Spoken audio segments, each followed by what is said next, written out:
Hello my beautiful magical beings, it is Dragon Slayer 15 here, and today we are going to be either finishing or continuing the Bakugou X-Listener Hanahaki AU Lovesick, and this is part 4. And I keep forgetting to say that the script is by me, but all of the scripts so far have been by me. Anyways, let's get into it, shall we? He stood in front of Bakugou, waiting for his response. He'd been quiet for a few minutes now.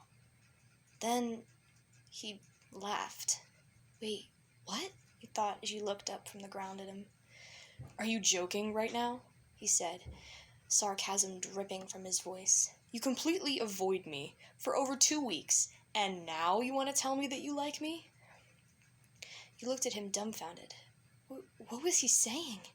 He shook his head and glared at you. I've never had any kinds of feelings for you.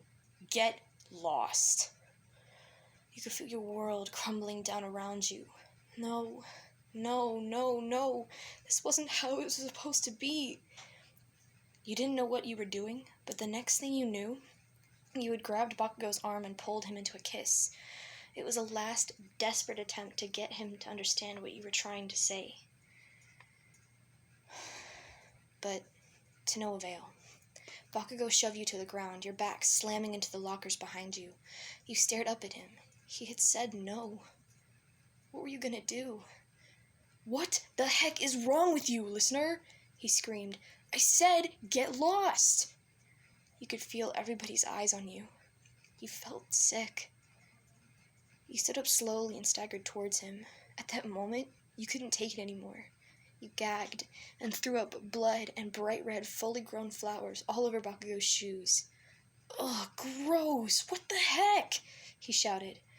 But you couldn't hear him. You turned and ran in the direction of the dorms, not caring about who you hit or how fast you were going. You had to get out of there.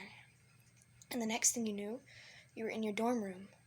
Had you just run from all the way down there? The answer was yes, you had. You didn't know how, but you did. Your legs ached, and you could feel your energy draining quicker than before.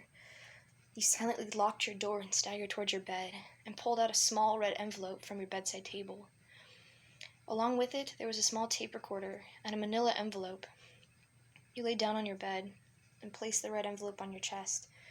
Placed the manila envelope by your head. Then you brought the tape recorder close to your lips. You spoke softly, your hands shaking. Bakugou, I'm sorry. I love you. You pressed the stop button, and your eyes fluttered closed. Your hand fell limp over the side of your bed, and the tape recorder fell to the ground. You were gone, but in the way you wanted it to be. Alone, and it was quiet. Ochako Uraraka had watched it all go down, the kiss, the shouting, and you running off. She walked up to Bakugou and slapped him across the face, anger fuming in her bright brown eyes. Are you stupid? She screamed. She just confessed to you, and you were too blind to see that she loved you this entire time? She looked down at the flowers at Bakugou's feet.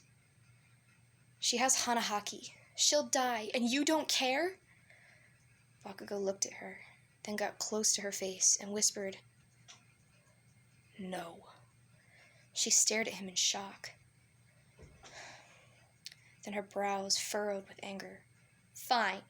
Don't come crying to us if she's dead. With that, she turned and ran off toward your dorm, scared beyond belief.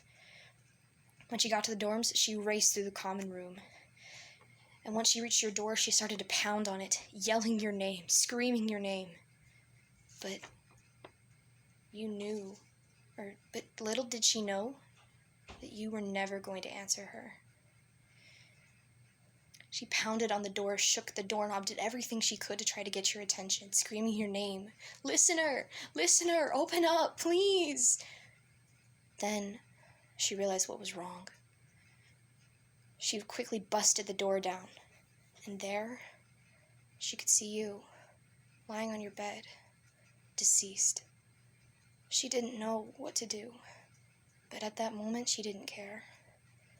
She cupped her hand over her mouth, dropped to the floor, and screamed. And that, everybody, is part 4. Bye-bye!